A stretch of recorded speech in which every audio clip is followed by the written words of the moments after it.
विद्यार्थी मित्रांनो, आपण आज 40वा पेपर आहे आपला. ओके, ग्रुप नाही, मला आज नाही, उद्याच्याला बनवेल मी ग्रुप. ओके, आपण 40 प्रश्नपत्रिकेपर्यंत पोहोचलेलो आहोत.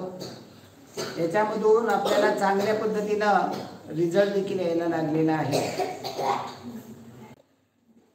येतोय. ओके, तर आपण 40 प्रश्नपत्रिकेचा टप्पा गाठलेला आहे. त्याच्याच बरोबर 1050 सबस्क्रायबर आहेत आपले. त्यामुळं आपण आता प्रचंड गतीने चाललो आहोत पुढे. तुमच्या सगळ्यांचं सहकार्य मिळाल्यामुळे आपण चांगल्या पद्धतीने पुढे जात आहोत. आता मी तुम्हाला यूट्यूबच्या या लिंक बरोबर डिस्क्रिप्शन बॉक्समध्ये आपल्या ग्रुपची लिंक टाकलेली आहे. आपले जे मित्र असतील, मैत्रिणी असतील, त्यांनाही टाका. त्यांनाही आपल्या ग्रुपला जॉईन करायला सांगा. पाहिल्यानंतर ग्रुपला जॉईन व्हा.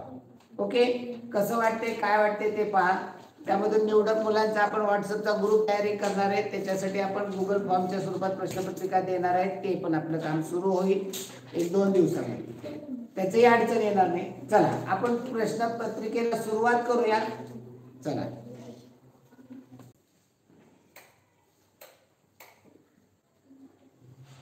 स्क्रीन करा चालू. आता स्क्रीन आपला मराठी त्याचं टायमिंग 4 मिनिटाचं मागे आहे. किती आहे? 6:30 झाले. त्याच्यामध्ये 8:11 झाले. मी बंद केलेलं असल्यामुळे ते टायमिंग दाखवतं तसं.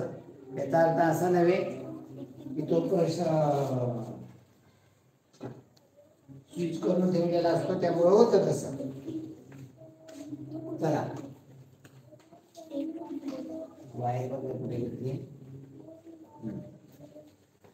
चला, पहिला प्रश्न पहा. उत्तर टाकत चला. चौधरी घ्या 97.50, शेळके 96.25. चौधरी आणि शेळके. ओके, त्यांनी तुम्ही हे टाकलेत का? मला व्हॉट्सअपचे नंबर दिलेत का?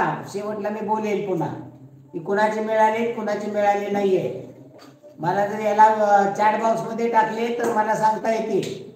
कुणाचे जर मोबाईल नंबर द्यायचे असतील तर चॅट बॉक्स मध्ये टाकला तरी चालेल, किंवा मला वैयक्तिक ग्रुपवर टाकलं तरी चालेल.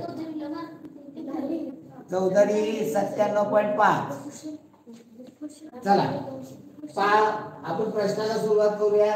चॅट बॉक्स चालूच आहे. चला, चौरसाचा एक भाग डाव्या बाजूला दिलेला आहे, तो कापलेला भाग बसवायचा आहे.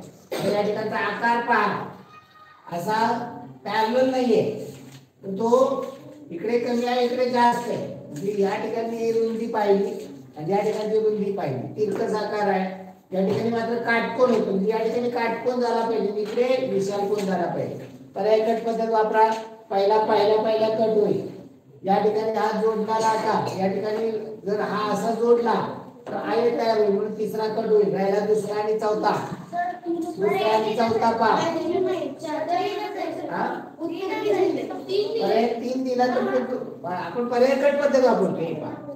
आपण पर्याय कट पद्धत वापरत असतो, त्यामुळे आपण त्याचं उत्तर आपण पाहायचं त्यांचं उत्तर. पण या ठिकाणी जर हा वाढणारा जर इथे घेतला तर तो मोठा आहे, त्यामुळे वाढणारा आहे हा पर्याय कट होईल. ओके, थोडस आपण या 2 आणि 3 मध्ये पाहूया. 3 आपण कट केला होता, त्याचे 3 उत्तर दिलेले. आपण पाहूया की 2 उत्तर जास्त योग्य, 2 उत्तर जास्त योग्य आहे. 3 जरी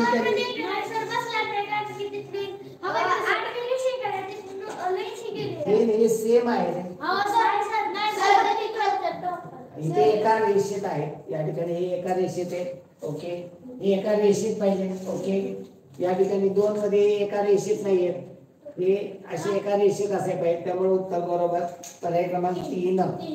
पर्याय क्रमांक 3. आता हा जर जुळवला तर तो आयत होईल, परंतु आपल्याला जास्त योग्य कोणता असं पर्यायापर्यंत पोहोचणं गरजेचं आहे. त्यामुळे पर्याय क्रमांक 3. साखरे घ्या. साखरे 97.75. 97.75 पडत नाही बया. साखरे अर्णव 97.50 पडतील. किती प्रश्न चुकले त्यानुसार बघा. 97.75 पडत नाही. तर या ठिकाणी हा भाग 2 आकार सगळे बसतात त्याच्यावर. या ठिकाणी आडवा आहे, पुन्हा मग तिरका कापले, आडवा तिरका कापलेला आहे इथे. इथे आडवा तिरका नाहीये, हा पर्याय कट. आडवा इथे नाहीये म्हणजे हा पर्याय कट. आता राहिला हा पहिला आणि चौथा, फरक शोधा. या ठिकाणी तिरकी आणि आडवी रेष आपल्याला कशी पाहिजे, अखंड तिरकी रेषेवरती येईल, त्यामुळे पर्याय क्रमांक 4 येणार आहे. ओके, चला पुढे, चला पुढे. जमदाडे घ्या, संकल्प जमदाडे 88.5. 88.5 पडत नाही पहिला, 88.75 पडतील. एका प्रश्नाला 1.25 मार्क आहे. तर या ठिकाणी पहा, वरती 2 आहे, खाली 2 आहे, वरती 2 खाली 2. चालेल, इथे हा नाही चालणार, हा पर्याय कट होईल. या ठिकाणी हा पर्याय चालेल, हा पर्याय चालेल. पहिल्या दुसरा पर्याय कट झाला. आता पहिला, तिसरा, चौथा याच्यामध्ये बारकाईने पहा काय फरक आहे. हे खाली ही उंची, ही जी उंची आहे ही उंची कमी दाखवली म्हणून पर्याय तिसरा कट होईल. राहिला पहिला आणि चौथा, फरक पहा याच्यामध्ये. या ठिकाणचा हा थोडासा सेम नाही, तर सेम टू सेम आहे, बदामासारखा आकार दिलेला. आपल्याला सेम टू सेम आहे का? हे काय थोडस खाली वर आहे. इथं पाहिलं, हे डोळ्यांनी बघायचंय आपल्याला. मी इथं पट्टी करून दाखवतोय, म्हणजे खालचं हे अगोदरच लहान आहे, तर हे मोठं आहे. आपल्याला एका लेवल मध्ये नकोय, हे एका लेवल मध्ये आहे म्हणून हा चालणार नाही. उत्तर पर्याय क्रमांक 1 येईल. हे एका लेवल मध्ये नाही पहा, हे थोडस वरती आहे. चला पुढे, चौथा प्रश्न पहा. हा त्रिकोणी आकार, याच्यावर कोणता पर्याय कट होईल? पर्याय क्रमांक 2 कट होईल, कारण हा आकार मोठा आहे, बसणारा आकार. ओके, याच्यावर 2 पर्याय कट होईल. बाकीच्या आता पाहू 1, 3, 4 मध्ये त्रिकोण, इथे हा त्रिकोण आकार. थांबा जरा, आपण लगेच गडबड करायला नको, कट करणे. ओके, खाली पहा, या ठिकाणी येणार आहे, या ठिकाणी या पद्धतीने बरोबर आहे, बरोबर आहे, बरोबर आहे. आता पर्याय कट करायचे आपल्याला. आपण पहिल्या फक्त पर्याय क्रमांक 1 कट, 2 कट केलेला आहे. आता 1, 3, 4 आता या ठिकाणी हा आकार पहा, एका रेषेत आहेत का? हा त्रिकोण कापलेला हा एका रेषेत आहे का? नाही, म्हणजे हा आपल्याला कापलेला भाग थोडासा बाहेर पाहिजे, तो इथे झाले. इथे पहा कसा आहे, बाहेर आहे. इथे एका रेषेमध्ये आहे, म्हणजे चौथा पर्याय कट होते. राहिला पहिला आणि तिसरा. पहिल्या आणि तिसऱ्यामध्ये पहा, हा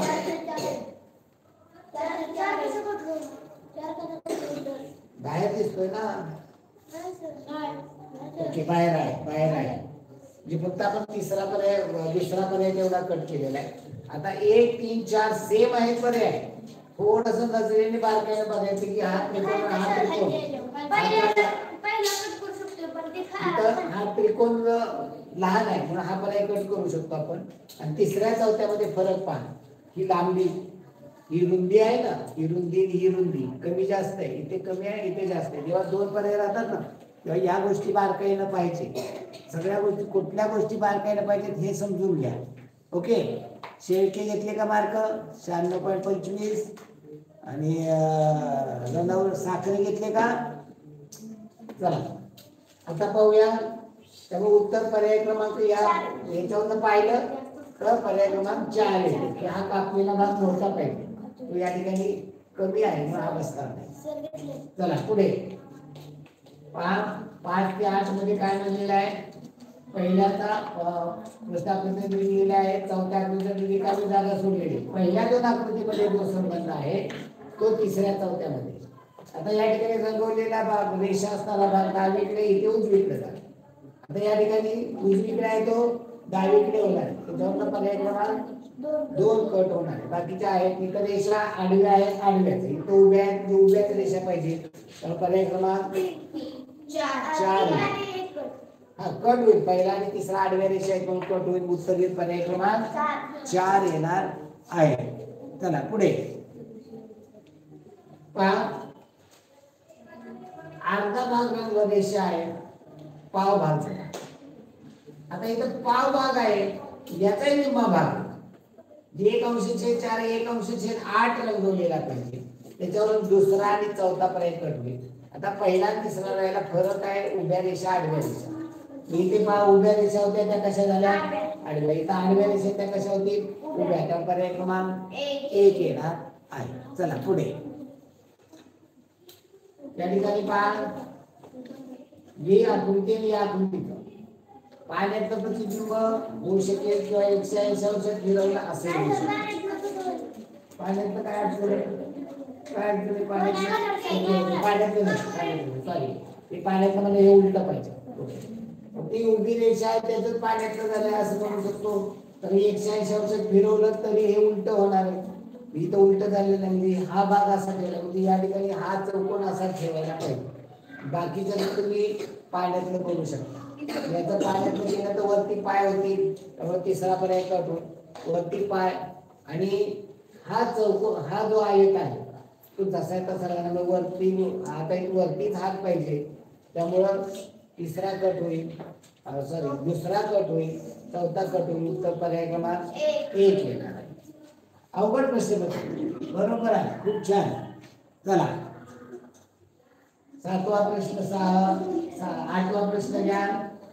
काय झालेलं आहे पहा या ठिकाणी परीक्षा नळी आहे अशी जरा ही जर आपण 180 अंशात फिरवली. आता याचं पाण्याचं प्रतिबिंब इकडे वाकडं होणार आहे इकडे होणार आहे ते नाहीये. आरशाचं प्रतिबिंब असे तिरकं होणार नाहीये. 180 अंशात फिरवलेली आहे अशी होती. 180 अंशात फिरवा. 180 अंशात फिरवल्यानंतर या पद्धतीने तिरकी होणार. तर पर्याय क्रमांक 3 आणि 4 पर्याय करतो. आता पहिल्या आणि दुसऱ्यामध्ये फरक आहे टिंबाचा. टिंब काय होतं पहा 180 अंशात फिरवल्यानंतर बरोबर इथे येते. मग तसं 180 अंशात फिरवल्यानंतर काय होणार आहे पाठीमागे असणार आहे. तर पर्याय क्रमांक 2 येणार आहे. खूप छान प्रश्नपत्रिका आहे. अशाच पद्धतीने प्रश्नपत्रिका येतात. चला पुढे 9 ते 12 मध्ये पहा या ठिकाणी कर्व आहे. पहिल्याचा दुसऱ्यामध्ये आरशातला आहे. पहिल्याचा तिसऱ्यामध्ये पाण्यातला. याचा आरशातला पहा पहिल्याचा दुसऱ्याचं पाण्यातलं पहा. या कर्ववरून बघितलं तिसरा पर्याय चौथा पर्याय करतो. पहिला दुसरा फरक शोधा. पहिल्या दुसऱ्या चौकोन आहे गोल आहे. आपल्याला काय पाहिजे गोल पाहिजे. तर पर्याय क्रमांक 2 येणार आहे. चला पुढे या ठिकाणी वाटी आहे. वाटी पूर्ण करायची. पहिल्याच्या दुसऱ्याची तिसऱ्याचा तिसऱ्याची असा काही संबंध नाहीये. फक्त या ठिकाणी ही वाटी या पद्धतीनं पूर्ण होईल. त्याच्यामध्ये पाहिला तर पहिला पर्याय कट होईल. आता या ठिकाणी ही रेषा आपल्याला इथं तिरकी पाहिजे तर ही तिरकी सरळ ही कर्वची नाही रेषा. त्यामुळं या ठिकाणी दुसरा कट होईल चौथा कट होईल. उत्तर पर्याय क्रमांक 3 येणार आहे. चला पुढे 11वा प्रश्न पहा. याचं हे आरशाचं प्रतिबिंब आहे. याचं पाण्यातलं प्रतिबिंब. याचा आरशातलं पहा याचं पाण्यातलं पहा. वरती ते येणारा हा कोण पहा त्याच्यावरून दुसरा पर्याय कट होईल. तिसरा पण नाही. आता याच्यावर या कर्व पाहिजे त्याच्यावर तिसरा पर्याय कट राहिला. पहिला आणि चौथा तर कटच होते. इकडला भाग आहे इकडला भाग पाहिजे इकडला भाग दिला त्यामुळे तो कट होईल. पर्याय क्रमांक 1. चला पुढे 18वा 18 ना जरा बदला ही करा बरं. 12 नंबर पहा 11 प्रश्न नंबर जरा 10 11 18 नंबरचा प्रश्न आलाय. मागे पुढे झाला असेल. 12 नंबर पहा प्रश्न आहे ते पहा 12 वाला. आपल्याला तिचे थोडस फोटो काढताना चुकलेला असेल. तर पहिल्या दुसऱ्यामध्ये थोडस आरशात होत नाही. अंतर पहा हे कमी हे जास्त याचा आरशात नाही. या ठिकाणी अशा पद्धतीनं कर्व जोडलेला पाहिजे. त्याच्यावरून पहिल्या अंतरावरनं तिसरा पर्याय कळेल. आता ही रेष याचं आरशात येणार असा वरचा कर्व पाहिजे त्यामुळे दुसरा पर्याय कट पहिला पर्याय पण सरळ रेषा कट होईल. उत्तर पर्याय क्रमांक 4 येणार आहे. चला 12चं 3 कसे आता ही आडवी रेषा आहे. 12चं 4 पाहिजे होतं. 4 पाहिजे. दुरुस्ती करा. 4 नंबर घ्या. चला पुढे घ्या 13वा प्रश्न. चला वरती घ्या. चला वरती घ्या चला वरती घ्या. ओके 13 ते 16 मध्ये काय म्हणलेलं आहे? आकृत्या दिलेल्या आहेत. 3 आकृत्या कोणत्या बाबतीत समान आहे? एक वेगळी आकृती काढा, वेगळी आकृती काढायची काय. आता या ठिकाणी पहा कोण विचारते रे दादा रे शिव घरी आपलं चिटिंग मला नको आहे तेव्हा, चिटिंग करायची काही कारण नाही. हा पुढे सरक, तू पुढे सरक. हा पहा या ठिकाणी पाहताना पहा घड्याळाच्या दिशेने पहा वाटी टिंब रेष म्हणजे टिपका. या ठिकाणी टिपकाव तर काय नाही, वाटी नंतर आतमध्ये टिंब, आतमध्ये सगळे टिंब आहेत का? आहे. वाटी सगळ्यांना आहे का? आहे. याच्यावर काढता येते का? नाही. मग आपण घड्याळाच्या दिशेने पाहिजे वाटी टिंब, वाटी टिंब. आता इथं काय वाटी टिंब कसं झाला? घड्याळाच्या विरुद्ध झालं. इथे वाटी टिंब घड्याळाच्या दिशेने, त्यामुळे उत्तर पर्याय क्रमांक 3. चला पुढे पहा या ठिकाणी आकार पहा की या ठिकाणी या परीक्षा नळी आहे समजा, त्याला एक रेष जोडली तिकडे आहे. आता इथं या रेषा ही जर या पद्धतीने उभी केली तर पर्याय करता येईल. तुम्हाला ते उघडून असं प्रत्येक फिरवावं लागेल. फिरून बघायची डाव्या बाजूला आहे, इकडं ही फिरून केली उजव्या बाजूला आहे, ही फिरून केली उभी, खाली गोल केला तरी उजव्या बाजूला आहे, इथे फिरून केली उजव्या बाजूला. तर पर्याय क्रमांक 1 आहे. आता हे कसं बघायचं? न फिरवता तरी आपल्या लक्षात आलं पाहिजे. मग याच्यावर रेषेवर लक्ष द्या, या रेषेवरती किंवा या पद्धतीने पहा. गोल रेषा घड्याळाच्या दिशेने, गोल तिरकी रेषा घड्याळाच्या दिशेने, गोल. इथे तिरकी रेषा कोणीकडे आहे? घड्याळाच्या विरुद्ध आहे. इथं गाव गोल तिरकी रेषा घड्याळाच्या दिशेने, गोल घड्याळ तिरकी रेषा घड्याळाच्या विरुद्ध आहे, गोल तिरकी रेषा घड्याळाच्या विरुद्ध आहे, गोल तिरकी रेषा घड्याळाच्या विरुद्ध आहे. त्यामुळे उत्तर येईल पर्याय क्रमांक 1. चला पुढे पहा या ठिकाणी 4 गोल आहेत, 4 चौकोन आहेत, 4 टिपके आहेत. आता इथे 4 त्रिकोण पाहिजेत, याचा चौकोन दिला सारखे पाहिजे.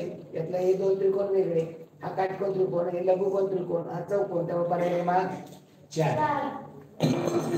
आतमध्ये पाहिजे, बाहेरच्या आकृतीत पाहिजे चौकोन, षटकोन, अष्टकोन, पंचकोन. याच्यावर काही वेगळं निघत नाही. चला पुढे पहा सी मध्ये याच्यामध्ये दिलेली चित्र आहे त्याचा क्रम पहा.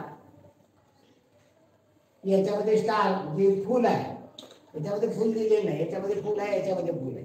त्रिकोण याच्यामध्ये त्रिकोण आहे, याच्यामध्ये त्रिकोण. आयत याच्यामध्ये आहे, याच्यामध्ये आहे, याच्यामध्ये वेगळा आले. इथं फुलाच्या जागी काय दिले? स्टार दिले. तर उत्तर पर्याय क्रमांक 2. चला पुढे कितवा झाला प्रश्न?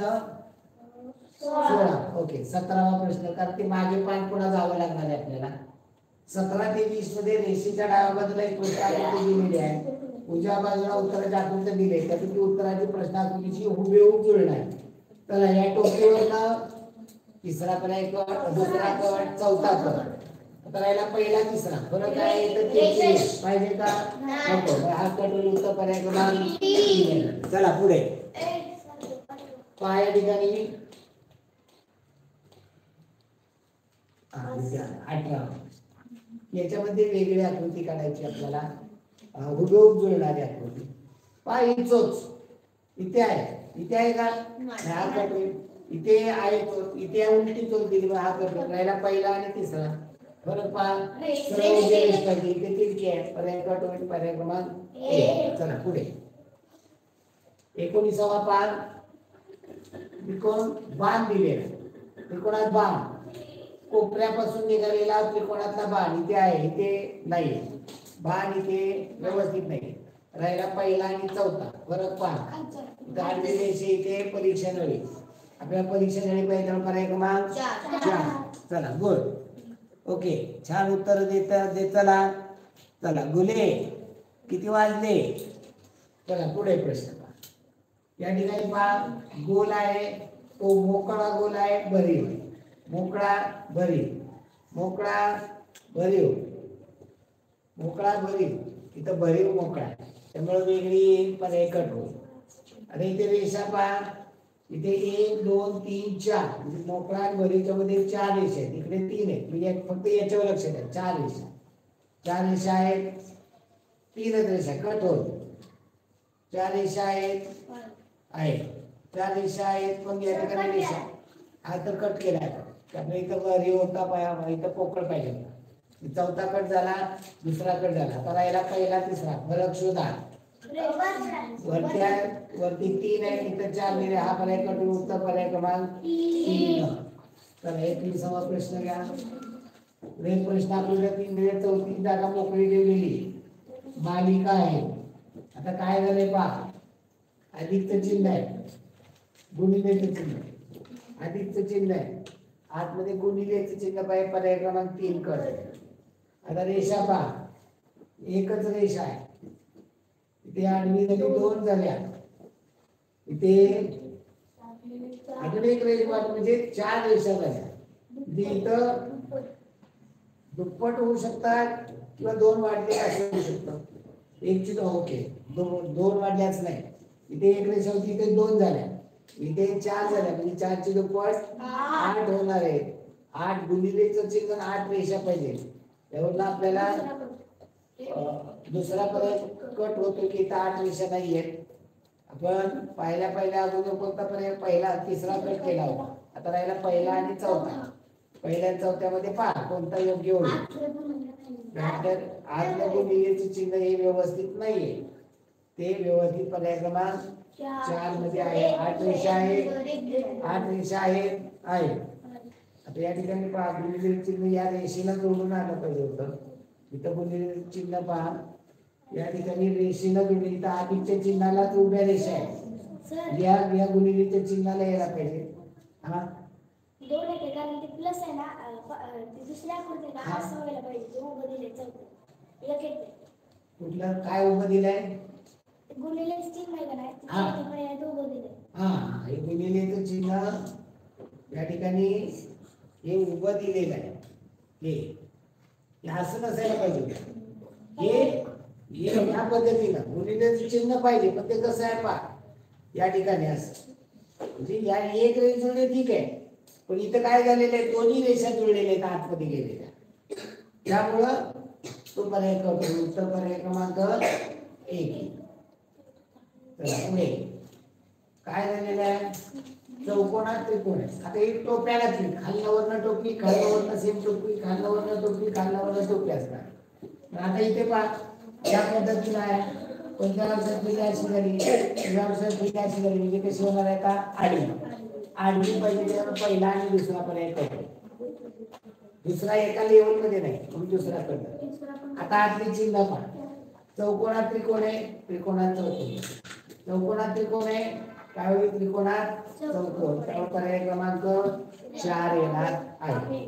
चला पुढे 23वा प्रश्न पहा, वरती 3 गोल आहेत, 3 खाली 3 पोकळ आहे, वरती भरी 3 खाली पोकळ, वरती 3 राहिले, खालचा 1 गेला. आता इथं काय रेषा होतात, 3 3 6 3 5 4 3 रेषा असतात, सगळीकडे 3 आहे. आता इथं काय झाला, आता खालचा गेलाय, पोकळ गेला, नंतर इथं भरीव गेला, म्हणजे आता इथं काय होणार आहे, पोकळ जाणार आहे, खाली एकच राहणार आहे पोकळ, त्यामुळे दुसरा तिसरा चौथा कट होत आहे. चला हा बोल, ओके.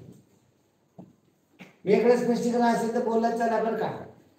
पहा या ठिकाणी काय झालेलं आहे, आता पहिल्यांदा एका गोष्टीकडे लक्ष, ही परीक्षा उलटी आहे, ती फिरली आडवी झाली, आडवी झाल्यानंतर पुन्हा ती 90 अंशात फिरली, उभी झाली, पुन्हा 90 अंशात फिरली, इकडे तोंड करून आडवी, इकडे तोंड करून आडवी, त्यामुळे चौथा पर्याय करतो.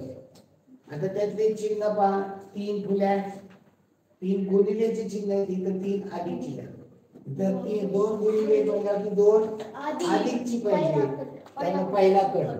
आता राहिला प्रश्न तिसरा आणि चौथा पण एक कट केलाय ना, 4 पण कट केलाय तोंडावर नाही. आता दुसरा आणि तिसरा हे दोन्ही मध्ये अधिक चिन्ह आहे. आता ही वाटी पाहिली, खाली वाटी आहे, वर खाली आहे, कुठे पाहिजे वर, त्याच्यावर कुठला एक पर्याय पर्याय क्रमांक 3. चला पुढे 24 आता 25 वगैरे 12 तर खाली जाऊ, खाली असतात वर नसतात, खाली असतात. एक 5 चुकून झालेला आहे, हे झाले.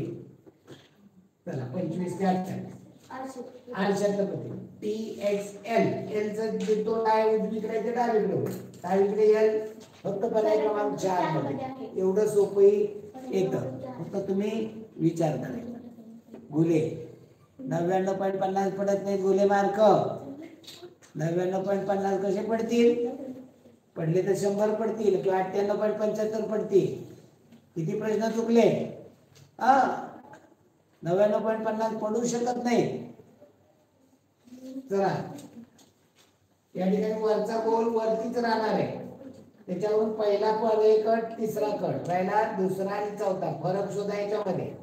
बाणाची दिशा, बाण डावीकडे जातो उजवीकडे जातो. आता हा बाण डावीकडे जाणार तो कोणीकडे जाईल? उजवीकडे. त्यामुळे पर्याय क्रमांक 4 येणार आहे. चला पुढे या ठिकाणी गोल उजवीकडे आहे, आता डावीकडे गोल, त्याच्यावर दुसरा कट, तिसरा कट, चौथा कट. केवळ गोलावर बघितलं तर पर्याय कट केले. चला पुढे 28 पायी वाटी आहे आरशामध्ये, त्याचं तर अशीच येणार आहे. त्यामुळे पहिला तिसरा चौथा कट होईल. पाण्यामध्ये असेल तर पर्याय क्रमांक 3 आला. तर 29 ते 32 कागदाच्या घड्या आहेत. आता मी हाताने समजून सांगतोय, प्रत्येक गोष्ट बोटाने दाखवतोय, फक्त व्यवस्थित बारकाईनं पहा. ओके. गुले 98.50 पडणार नाही बघा. एक तर 98.75 पडतील, 97.5 पडतील, 100 पडतील. पहा वरून खाली रेष केली, दुमडी घडी घातली. आता इथं दाखवताना वरच्या भागात म्हणजे आपण हे समजून घ्यायचं की खालून वरती केली. नंतर या ठिकाणी इकडे घडी केली, या ठिकाणी गोल कापला. हे उघडल्यानंतर हा गोल या ठिकाणी म्हणजे या ठिकाणी गोल येईल. हे दोन गोल इथे शेजारी शेजारी आणि हे खाली उघडल्यानंतर हे दोन्ही इथे येतील. त्याचा पर्याय क्रमांक 1. चला पुढे 30वा प्रश्न पहा. खालून वरती घडी घातली, इकडून घडी घातली, इथे 2 गोल कापले. ही घडी इकडे उघडली, हे 2 गोलला या ठिकाणी 2 गोल येतील. उघडले 4 चे इथे लाईन 4 येते, 4 चे 8 गोल होतील. पर्याय क्रमांक 2 मध्ये येणार. चला पुढे 31वा प्रश्न पहा. इथं खाली वर घडी म्हणताय आणि ते खाली घातली. आपण ते समजून घ्या, वरून खाली घडी, इकडून इकडे घडी, इथे 2 टिंब काय. आता हे 2 जेव्हा उघडे, हे टोक या ठिकाणी टेकलेले म्हणजे हे जेव्हा उघडे तेव्हा हे या ठिकाणी येतात. तर इथे 2 आणि इथे 2 असतील. पर्याय क्रमांक आता थांबा हवी एवढंच फक्त जायचं. हे उघडल्यानंतर हे टिंब इथे जातील, याचे टिंब इथे जातील म्हणजे इथे 2 4 6 8. कोणत्याही पर्यायामध्ये 4 मध्ये, कारण इथे जे आहे ते अशा कर्व मध्ये दिलेत, असे येणार नाही. हा पर्याय कट. पहा या ठिकाणी थांबा 1 मिनिट. या ठिकाणी पहा हे अंतर पाहिलं तर जवळ दाखवले, त्यामुळे हा पर्याय. हे गोल या पद्धतीने म्हणजे हे सेंटरला आले पाहिजे. सेंटरला नाही येते, बाजूला दाखवले, सेंटरला नाही. आता जास्त योग्य तर आपल्याला जावंच लागणार आहे. या ठिकाणी 8 दिले, परंतु ज्या पद्धतीने हवे तसे नाहीये, त्यामुळे हा पर्याय कट. त्यानंतर या ठिकाणी पाय हे 2 गोल इथे आहेत, इथं होऊ शकतो, इथे होऊ शकतो, इथे होऊ शकतो. हा पर्याय तर कट होणार, असे गोल येणारच नाही. पहिला आणि तिसरा तर 100% कट आहे. आता राहिला दुसरा आणि चौथा. दुसराही पर्याय कट. उत्तर पर्याय क्रमांक 4 जास्त योग्य पद्धतीनं जाणं गरजेचं आहे. चला गुन्हे घ्या 98.75. अपेक्षित या चुका नाही आहेत गुन्हे. आपल्याला आपण आता 40 पेपर पर्यंत गेलोय, तरी तुमच्या जर या चुका होत असतील तर ते चुकीच आहे. चला खालून झाला प्रश्न. चला या ठिकाणी गोल कागद आहे, या कागदाची खालून एक घडी घातली, इकडून घडी घातली, इकडून घडी घातली. आता ही घडी पहिल्यांदा ही उघडायची म्हणजे आता हा गोल पूर्ण होईल. ही ती घडी खाली उघडली, हा त्रिकोण चौकोन पूर्ण होईल. इकडे उघडली, इथे गोल पाहिजे, इथे गोल पाहिजे, इथे गोल पाहिजे, खाली चौकोन पाहिजे, तोही कोणामध्ये असतो. आता इकडे गोल, इकडे गोल कुठं आहे? या दोन्ही मध्ये आहे. आता हे वरती त्रिकोण का वरती कसा येईल वरती येणार कसा कुठनं येणार आहे म्हणजे हे चुकीचं आहे वरती त्रिकोण येणार नाही कुठे पण आता सगळीकडे दिलाय पर्यायकट पद्धत वापरू हा त्रिकोण खाली उघड अरे शिंदे का झोपलाय काय रे तो मग या ठिकाणी हा चौकोन असा कोपऱ्यावरती पाहिजे बाबा इथे नाहीये चौकोन हा कट होईल याच्यामध्ये रेष दिलेली आहे आता रेष दिलेली आता रेषेवर आपल्याला कट करता येणार नाही कारण इथे घडी केल्यामुळे रेष असणार आहे वरचे तर हे सगळीकडे दिलेले आहे वरती त्रिकोण त्या त्रिकोणाकडे लक्ष देऊ नका आता हे त्रिकोण मात्र माझ्या मते इथे त्रिकोण येण्याचं काही कारण नाही इथे त्रिकोण येण्याचं काही कारण नाही त्यामुळे जास्त योग्य पर्याय क्रमांक 2 मध्ये जास्त योग्य आहे हो की गेलाय ना पण जास्त योग्य आपल्याला पोहोचलं पाहिजे उत्तर तर काय दिले उत्तर त्याने 4 मध्ये हे त्रिकोण कुठून आले अहो इथे जर संपूर्ण घडी असते हे इथपर्यंत गेले म्हणजे हा त्रिकोण त्याच्यामध्ये येणार नाही हो हा त्रिकोण जर त्याच्यामध्ये यायचं म्हणलं तर इथपर्यंत घडी जायला पाहिजे मग हा गोल की त्याच्यामध्ये येईल गोल येणार नाही असं कसं चला जास्त योग्य असून द्या ठीक आहे चला पर्याय क्रमांक या त्यांनी म्हणलेलं आहे की हे त्रिकोण इकडे येतात हा त्रिकोण इथं आला तर उलटा होणार आहे इकडे उलटा होणार आहे उलटे त्रिकोण आहे तिथं त्यामुळे पण इथे हा त्रिकोण इथे हा त्रिकोण जर वरती गेला तर उलटा व्हायला पाहिजे थोडासा गोंधळ आहे चला असू आता प्रश्नामध्ये तिथं कोणीच काय करू शकत बेटर चला 31 ते 36 मधील प्रश्न पहा या ठिकाणी म्हणलेला आहे तुकडे जुळवायची आकृती पूर्ण करायची कर्वचा चौकोन आहे आणि त्याला कर्वचाच आहे आणि चोचीसारखा आकार आहे याच्यामध्ये आहे का चोचीसारखा आकार नाही हा पण एक याच्या चोचीसारखा आकार आहे का त्या ते करेक्ट आता राहिला पहिला आणि दुसरा आणि तिसरा तिसऱ्यामध्ये पहा इथे त्रिकोण दाखवलेला आहे याच्यात त्रिकोण आहे का नाही हा पण उत्तर पर्याय क्रमांक 2 मध्ये अर्ध गोल 2 मध्ये अर्ध गोल आहे का याच्यात अर्ध गोल नाही आता याच्यात त्रिकोण आहे का 4 मध्ये नाही पर्याय क्रमांक हा जास्त योग्य पद्धतीनं 3 पण येऊ शकतो जास्त योग्य पद्धतीने जावं लागते पर्याय क्रमांक 2 चला पुढे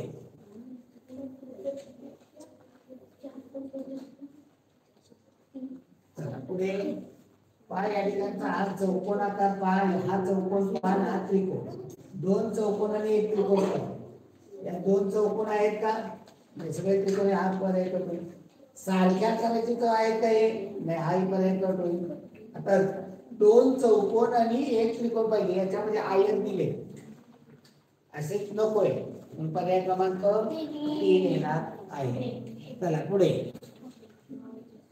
या ठिकाणी पहा 4 त्रिकोण आहे पण हा मोठा त्रिकोण आहे छोटे 4 पाहिजे त्रिकोण बारका मोठा 1 पाहिजे एकूण आपल्याला 5 पाहिजे या 4 तुकडे आहेत हा पर्याय करतोय याच्यामध्ये 1 2 3 4 तुकडे पर्याय करतोय याच्यामध्ये 1 2 3 4 तुकडे पर्याय करतोय पर्याय क्रमांक 4 याच्यामध्ये तुकडे 1 2 3 4 5 आहे चला पुढे पुढचा प्रश्न पहा या ठिकाणी तुकडे मोजा 1 2 3 4 5 6 7 तुकडे पाहिजे 1 2 3 4 5 6 7 आहेत इथे 1 2 3 4 तुकडे करतोय 1 2 3 4 तुकडे करतोय 1 2 3 4 5 तुकडे करतोय उत्तर पर्याय क्रमांक 1 जास्त हा आहे ती आकृती फक्त जोडली तरी होते चला पुढे पुढील प्रश्न पहा लपलेली आकृती शोधा आता हा तिरकी रेष आणि त्याला ही तिरकी रेष आहे का इथे तिरकी अशी नाही इथे त्याला इथे खाली नाही वरती आहे पण त्याला तिरकी इथे आहे का नाही, इथे तिरकी रेष आहे खाली, या ठिकाणी ही तिरकी रेष आणि ही तिरकी रेष. पर्याय क्रमांक 4. पुढे पहा, आडवी रेष त्याला या पद्धतीनं पाहिजे.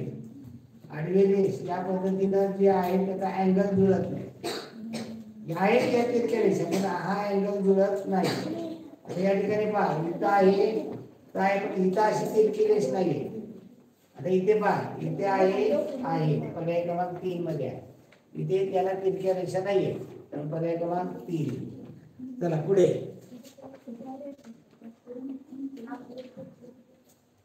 या ठिकाणी पहा, त्रिकोण आहे आणि कर्व रेषा आहे. त्रिकोण याच्यामध्ये नाहीये कुठे, हा पर्याय कट होईल. याच्यात त्रिकोण नाहीये, पर्याय कट होईल. पहा, या ठिकाणी त्रिकोण आहे आणि कर्व रेषा आहे. फक्त ही आडवी दिली, ही तिरकी दिली. आता याच्यामध्ये त्रिकोण इथं कुठे नाही, त्यामुळे पर्याय क्रमांक 3. चला पुढे. पहा, या ठिकाणी हा आकार पहा कर्वचा, तो या ठिकाणी आहे. अजून याच्यात कुठं आहे का तो आकार? याच्यात आहे का? आता याच्यामध्ये जुळतोय का पहा. या ठिकाणी एक जे घेतलं, तो इथे लहान आकार आहे आणि ते मोठा आहे. असा आकार इथे नाही, हा पर्याय क्रमांक 1. चला पुढे. गणित आहे, तर गणिताचे प्रश्न आपण फळ्यावरती समजून घेऊया, सोडवूया आणि मग पुढे जाऊया.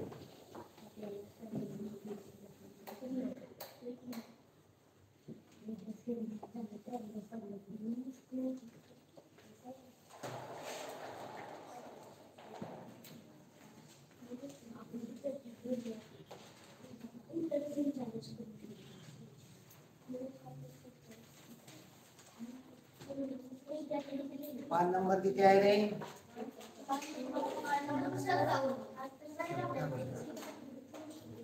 चला, 25.05 आधी 25.05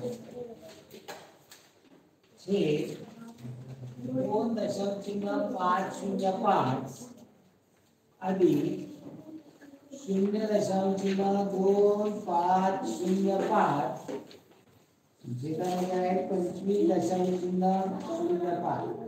जर इथं तुम्हाला बेरीज करायची असेल तर त्याचा छेद सारखा करून घ्यावा लागतो. इथं छेद सारखा दशमचिन्ह काढून टाका. मग दशमचिन्ह काढून टाकायला किती घरं जावं लागेल? 3 घरं खाली छेदामध्ये गेला, म्हणजे अंशात पण 3 घरे जावा, तर 2च आहे. 0 देऊन 3 घरं जावा, म्हणजे काय किती झालं? 25,050 भागिले 2,505. आता इथे पण तसं करा. आपल्याला 2,505 छेदात आहे, किती घरं जावं लागेल? 2 घरं. छेदात 2 घरं गेला, अंशात पण 2च घरं फक्त जावं. इथं काय किती झालं? 25,050 छेद 2,505 आधी 25.05 छेद 2,505. आता इथं बेरीज करायची, छेद सारखा ऑलरेडी आपण करून घेतलेला आहे, म्हणजे 25,050 अधिक 25.05. उभी मांडून बेरीज करा, किंवा इथे दशांश याच्यानंतर दशांश चिन्ह नाहीये, दशांश चिन्ह देऊन 0 करा. अंशाची बेरीज करा, एक शतमस्तर इथे 0 इथे 5 येईल. दशांश 0 0 0 नंतर दशांश चिन्ह आहे. एककाचा इथे 5 इथे 0 5. दशकाचा 2 आहे 5 आहे 5 7. पुढचा 0 5 2 जसे तसे, आणि 25,005. आता हा भागाकार करायचा आहे, तोंडी करता आला पाहिजे. 25,005 1 25,005. पहिला 2 घेतले भाग करत नाही, 5 घेतले भाग करत नाही, 250 भाग करत नाही. 2,507 झाले, 2,505 1 2,505. बाकी राहील 2. 2 वरती 5 घेतला, 25 भाग जाईल का? भाग लागेल 0चा. आता हे भाग इकडे खाली राहतो. पुन्हा दशांश चिन्हाच्या पुढला 0 घेतला म्हणून दशांश चिन्ह 250 आहे का पाड्या? नाही, भाग लागेल 0चा.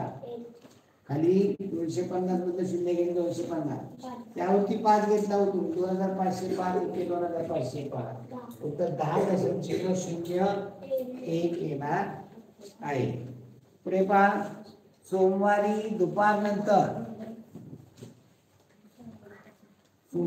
दुपारनंतर 3:40 वाजता ताशी 60 किलोमीटर वेगाने मोटरसायकलवरून गेलेला सुहास 150 किलोमीटर अंतरावरील गावात किती वाजता पोहोचेल? आता 60 किलोमीटर वेगाने 150 किलोमीटर अंतर जाण्यास किती वेळ लागेल? 2 तास 30 मिनिटे. बरोबर. इथे वेळ बरोबर अंतर भागिले वेग. आता हे उत्तर येतं दशांश चिन्हामध्ये. 6 एके 6, 6 दुने 12, 15 12 गेले 3 राहिले, 3 वर मानाचं शून्य घेतला दशांश 30, 6 पंचे 30. एवढे तास लागेल. 2.5 तास म्हणजे किती होईल? 2 तास 30 मिनिट. 3:40 वाजता निघालेला आहे, याच्यात 2 तास 30 मिनिटं ऍड करा. 0 5 2 7 5 वाजून 70 मिनिटांनी. आता 70 मिनिटं वाजतात का घड्याळात? याचे मिनिटाचे काय केले पाहिजे? तास केले पाहिजे. 60 मिनिटाचा 1 तास बनतो. यातलं 60 वजा करा, राहिले 10. हा तास इकडे करा. 6 वाजून 10 मिनिटांनी तो पोहोचेल. तर okay, Shubham Bhosale, great job sir. Okay, thank you, धन्यवाद. फक्त करा मनापासून. आपली फ्री सर्व्हिस आहे. कुठल्या आणि करणाऱ्या मुलांसाठी आपण एक्स्ट्रा व्हॉट्सअपला त्यांना गुगल फॉर्मच्या स्वरूपामध्ये प्रश्नपत्रिका देणार आहोत. फक्त मनापासून करणारी मुलं पाहिजे. आज पहा की काही जण काय आहे, काही कमेंट टाकतात, असले ब्लॉक केले जाते. असली मुलं ब्लॉक केली जाते. आपली काही गरज नाहीये. आपल्याला आपण कोणाला आमंत्रण दिले? ज्याला गरज आहे त्यांनी यावं, पाहावं, करावं. कमी पडेल तिथं मी मार्गदर्शन करायला तयार आहे. तुम्ही लागावं, त्याच्यामध्ये मला आनंद आहे. असे जर कमेंट टाकणारी असतील मुलं तर अशी गरज नाहीये ना. आपल्याला अभ्यास, हे फक्त अभ्यासाचा चॅनेल आहे. अभ्यासासाठी या, करा, तुम्हाला पाहिजे ते सहकार्य मिळेल. तेव्हा खरोखर अभ्यासू मुलं यावी. मला हजारो नकोच मुलं, मला 10 मुलं असली खूप झाली, परंतु ती अभ्यासू पाहिजे. प्रत्येक चुकणाऱ्या मुलाला मी मार्गदर्शन करून त्याला 90च्या पुढे नेईल, 95च्या पुढे नेईल. गुणवत्ता यादीत नाही. यामधली 5 मुलं जरी लागली गुणवत्ता यादी तरी मला खूप आनंद आहे. मला गरज नाही हजारो मुलं लागवायची. 5 खूप झाली ऑनलाईन मध्ये. माझ्या रेग्युलरच्या बॅच मधली आहेत मुलं. चला पुढे. ज्याला गरज नाहीये त्यांनी थांबू नये. ओके ओके, छान.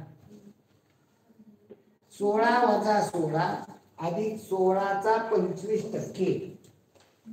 16 वजा 16 अधिक 16चा म्हणजे गुणिले 25% म्हणजे 25/100. अगोदर पदावलीचा नियम आहे गुणाकार सोडवणं. या ठिकाणी हे संक्षिप्त रूप देऊ शकता तुम्ही, भाग घालू शकता. 25 25 25 100 4 16 जे गणित काय झालं? 16 वजा 16 अधिक 4. 16 अधिक 16 आहे तेव्हा 16 कॅन्सल होते. तर 16 तर 16 गेले 0 अधिक 4 0 4 4. शनिवारी रात्री 10:20 वाजता सुटलेली बस सोमवारी सकाळी 8 वाजता पोहोचली. तर या प्रवासात किती वेळ लागला? रात्री 10:20 पासून रात्रीच्या 12 वाजेपर्यंत किती वेळ प्रवास केला? तर 12 मधनं 22 वजा करायचं. इथे 60 मिनिटं होती, इथले 1 तास हातचाला घेतला. 60 मधनं 20 गेले 40 मिनिटं आणि 11 10 गेले 1. रात्री 12 वाजेपर्यंत 1 तास 40 मिनिटं केला. इथनं सकाळी 8 वाजता बस पोहोचली. मग 8 वाजेपर्यंत 8 तास होतात. ही 8 तास ऍड करा, 9 तास 40 मिनिट. आता दुसरी पद्धत काय करायची? हे घड्याळ 24 तास आज दुपारी 12 ते उद्या दुपारी 12 पर्यंत. Okay, Shubham Bhosale, good good, छान. आता तू मला वाटतं काय केलेलं आहे? मला तो वाघमारे भेटला होता, भोसले भेटले होते, चव्हाण भेटले होते. त्यांनी सांगितले PhD करतोय. ओके, पहा Shubham Bhosale, I did PhD in horticulture, currently working as a vice principal college of horticulture, पाणीव. ओके, माळशिरसला व्हाईस प्रिन्सिपल म्हणून आहे. पहा विद्यार्थी कुठे जातात. मी 4थीला माझ्याकडे तो पहिली दुसरी तिसरी चौथीला दाते वस्ती शाळेत होता, शिकला, PhD केली. आज हॉर्टिकल्चर कॉलेज पाणी माळशिरस तालुका या ठिकाणी तो व्हाईस प्रिन्सिपल आहे.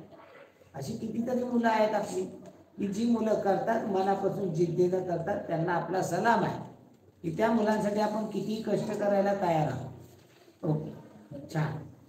असं तुम्ही आपल्या प्रत्येकाने पुढे जाण्याचा प्रयत्न करा. पण मागे वळून आपल्याला मार्गदर्शन करणारे शिक्षक असतील, जे गुरु असतील, या सगळ्यांचं ध्यान ठेवा, यांच्याकडे लक्ष द्या. म्हणजे यांच्याकडे येऊन त्यांच्याकडनं काय अपेक्षा नसते, परंतु ओळख दिली. मला आज किती आनंद झाला की माझा जुना विद्यार्थी मला ऑनलाईनच्या क्लासमध्ये येतो, तो आपली ओळख करून देतो. छान, खूप धन्यवाद. चला पुढे पहा. हे दुसऱ्या पद्धतीनं दुपारी 12 ते उद्या दुपारी 12 मग संध्याकाळी 10:20 ला सुटलेली, म्हणजे 10:20चं टायमिंग आहे. आता उद्या सकाळी 8 वाजता पोहोचली म्हणजे 24 तास घड्याळ किती होती? 12 आणि 8 20. पोहोचलेले आहे, त्यातून सुटलेली वेळ वजा करा. आता शून्यामधनं 20 जात नाही, हातचा घ्या इथनं हातचा घ्यायला 0, मग 20 मधनं हातचा घेतला इथे 19 राहिले. इथे 1 तासाची 60 मिनिटं, 60 मधनं 20 गेली 40 मिनिटं, आणि 19 मधनं 10 गेली 9 तास 40 मिनिटं इथे आलेलं आहे. ओके, चला पुढे. इयत्ता दुसरीच्या वर्गातील 8 विद्यार्थ्यांचे सरासरी वजन 19 किलोग्रॅम आहे. त्या 2 विद्यार्थ्यांची वाढ झाल्यास सरासरी वजन 20 किलोग्रॅम होते, तर त्या 2 विद्यार्थ्यांचे एकूण वजन. आता 8 विद्यार्थ्यांची सरासरी 19 आहे, 19 गुणिले 8 केलं तर त्या 19. तिथला एक दिवस आपल्या धरायचंच राहिलं 24 तास. शनिवारला सुटली आणि सोमवारी. Okay okay okay okay sorry बरं का, शनिवारी सुटली तर सोमवारी पोहोचली, म्हणजे हे आपण रविवारी सकाळपर्यंत पाहिलं. रविवारी सकाळपासून सोमवारी सकाळपर्यंत हे 24 तास त्यात ऍड करावे लागतील. 24 आणि 9 33 तास 40 मिनिटं उत्तर 1. चला पुढे. आपली चूक झाली अनवताराने, सॉरी. दुसरीच्या वर्गातील 8 विद्यार्थ्यांचे सरासरी वजन 19 किलोग्रॅम. मग त्या 8 मुलाचं एकूण वजन कसं करा? 19 गुणिले 8, 19 8 152 किलोग्रॅम. आता त्यात 2 मुलं वाढली, 10 मुलं, तेव्हा त्यांची सरासरी किती झाली? 20 किलोग्रॅम. म्हणजे या 10 मुलांची सरासरी, या 10 मुलांचं एकूण वजन किती झालं? 200. त्यातलं या 8 मुलांचं वजन वजा केलं तर 48 येणार. ती नवीन जी 2 ऍड झाली ना मुलं, त्यांचं एकूण वजन, त्या 2 मुलांचं एकूण वजन किती असणार आहे? 48. आणि त्या 2 मुलांची सरासरी विचारली असती तर 48 भागिले 2 24 आली असते, असंही विचारलं जातं. ओके, चला पुढे. सोबतच्या आकृतीची परिमिती किती? आता या ठिकाणी ही आकृती व्यवस्थित मोजायची. सगळ्यात ज्या ठिकाणी माप नाही त्या ठिकाणी माप आपण द्यायची, गेस करायची. माप कशी असतील, किती असतील हे विचार करा. विचार केल्यानंतर तुम्हाला या गोष्टी कळणार. इथे माप हे 1 आहे, हे संपूर्ण 4 आहे, हे 3 आहे, म्हणजे इथलं मधलं अंतर किती असणार आहे? 1 आणि हे 2 आहे. तर या ठिकाणी हे माप 4 आहे, संपूर्ण इथलं इथं 4 मध्ये हे बघितलं तर 1 वाजता हे किती असणार आहे? 3 असणार. आता हे माप माहित नाही आपल्याला 1 आहे का 2 आहे का काय. आता या ठिकाणी हे संपूर्ण हे 1 आहे, हे 1 आहे, हे 1 आहे, म्हणजे 2 झाले. आता हे माप किती आहे? कसं काढलं? आपल्याला इथं कुठंच सांगता येत नाही. असणार आहे, म्हणणार आहे, बरोबर आहे ना. पण जसं आपण या ठिकाणचं माप 3 आहे, कसं काढलं ते दिलं होतं का त्यांनी? ते कसं काढलं? ते हे 4 आहे, त्यामुळे हे 1 वजा केला. ते 1 कुठनं काढलं? ते याच्यामध्ये हे 4 आहे आणि हे 3 आहे. हे संपूर्ण 4 आहे, त्यातनं हे 3 गेलं, म्हणजे इथे किती राहिलं? 1. म्हणजे आपण असं काढलेलं उतरलं खाली, म्हणजे इथे एवढं 1 आहे आणि इथनं पुढे हे 3 आहे, म्हणजे 3 आणि हे 1 4 म्हणजे संपूर्ण माप 4 काढले किंवा 4 मधनं हे 1 वजा केलं हे 3 आहे. आता हे एक मानावं लागणार आहे आपल्याला, पण इथं असलं चालत नाही, हे क्लिअरिटी त्याच्यामध्ये आलेली असायला पाहिजे. आता परिमिती म्हणजे त्याला रिबन बांधायची, कुठनं सुरुवात करायची ना, त्याला 1 1 आणि 4 कुठली राहिली ही काढली मी, हे 2 दिले आहे ना. ओके, हा हे माप द्यायचं. हे 2 आहे, हे पण तेवढंच असू शकेल, इथे पण कुठे माप दिलेलं नाही. आणि तरी त्याच्या 3 असणार, हे काढलं ना 3 आपण. आता म्हणतात 1 4 5 7 10 11 15 17 आणि 3 20 20 सेंटीमीटर पर्याय क्रमांक 3 पाहिजे. काय दिलं बरोबर 46 कोणी म्हणते 4 दिले 97,918 या संख्येतील दशक व सहस्र संख्या जागांची अदलाबदल केल्यास गेल्या दोन्ही संख्येतील फरक किती. आता ही जी संख्या आहे 45,918, बोलू नका, या संख्येतील दशक आणि सहस्र, हे दशक आहे आणि हे सहस्र, त्यांची अदलाबदल केली म्हणजे दशक सांगता इथे टाका, हा इथे टाका, काय होईल 41,958. यातला फरक किती म्हणजे यांची वजाबाकी 8 8 गेले 0, 1 मधनं जात नाही मला तर 11तनं 5 गेले 6, 9 मधनं 10 जात नाही मला तर आत्ता घेतला देऊन टाकला 9, 19 मधनं 10 गेले 9, 5 मधनं 2 गेले 3, 3,960. चला पुढे 150 रुपये प्रति डझनने घेतलेल्या 72 आंब्यांची पेटी सुहासने 210 रुपये प्रति डझन या दराने आंबे विकल्यास त्याला किती रुपये नफा अथवा तोटा होईल. आता या ठिकाणी एका डझनाचं काढायचं तरी केलं चालेल, एकूण खरेदी किंमत काढून केलं तरी चालेल, पण 150 रुपये डझनाने 72 आंब्याची पेटी, 72 आंबे म्हणजे किती झाले रे 72 भागिले 12 म्हणजे 60 डझन आंबे झालेले आणि 150 रुपये डझनाने 6 डझन आंब्याचे किती पैसे होतील, 0 मांडा 15 90, 900 रुपये ही काय झाली किंमत, खरेदी किंमत. आता हे आंबे त्यांनी काय घरी ठेवले का आणि विकले, कसे विकले 210 रुपये प्रति डझन. आता घेतले कसे घेतले रे 150 रुपये डझन, जे एका डझनाला किती झाला असता फायदा 110 वजा 150 केले 60 रुपयाचा फायदा. मग असे किती डझन आंबे आहेत रे, गुणिले 6 केले 36 एवढा नफा झाला. आता इथे काय करावं लागतं, खरेदी किंमत काढली आपण, मग 210 रुपयाने 6 डझनाची विक्रीची किंमत काढावी लागली असते. 210 गुणिले 6 6 0 0 6 1 6 6 12 1260 रुपये ही कुठली आली असती किंमत, विक्रीची. आणि मग याच्यामधनं 1260 रुपये खरेदी किंमत वजा केली असती तर हा नफा आला असता. याच्यापेक्षा एका डझनाचा नफा काढला गुणिले 6 डझन केलं, उत्तर आपलं आलं. ओके, चला पुढे.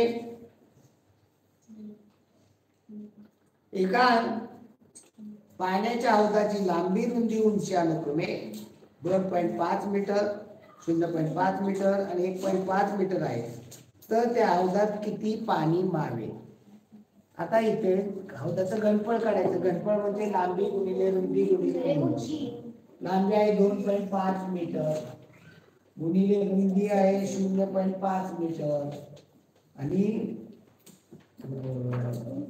उंची आहे 1.5 मीटर. याचा गुणाकार केलाय घनफळ. आता इथे एक सूत्र आहे, 1 घनमीटर बरोबर 1000 लिटर. एवढे घनमीटर येणार आहे, याला गुणिले 1000 करायचं, याला गुणिले 1000 अगोदरच करून टाकू. का करायचं तर याच्यामुळे दशांश चिन्ह पुढे जाणार. इथे एक घर पुढे घाला. आता पहा तुम्हाला दिसेल हे कसं केलं समजेल. एक दोन इथं छेदात काय म्हणजे एक असतो. इथलं एक घर पुढे नेलं छेदात एक शून्य दिला. इथलं एक घर पुढे नेलं छेदात एक शून्य दिला. इथलं एक घर पुढे नेलं छेदात एक शून्य दिला. आणि या 1000ला हे 1000 गेले. मग हे समजून घेताना यातल्या एका शून्याने गुणलं एक घर पुढे गेलं. यातल्या दुसऱ्या शून्याने गुणलं एक घर पुढे गेलं. तिसऱ्या शून्याने गुणलं एक घर पुढे गेलं. म्हणजे हे करत बसायची गरज नव्हती. मग 25 गुणिले 5 गुणिले 15 पंचवीस 75 गुणिले 25 करा. 25 पाचा 125 12 25 7 175 12 137. तर त्या टाकीमध्ये 1875 लिटर पाणी मावणार आहे.